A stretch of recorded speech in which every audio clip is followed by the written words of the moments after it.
barulho no motor. Não abra nada sem verificar. Já mostro pra vocês.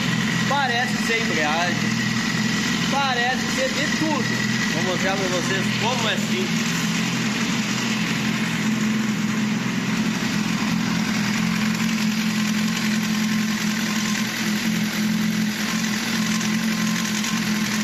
Válvula do escape, galera. Vou botar lá pra pegar o som melhor.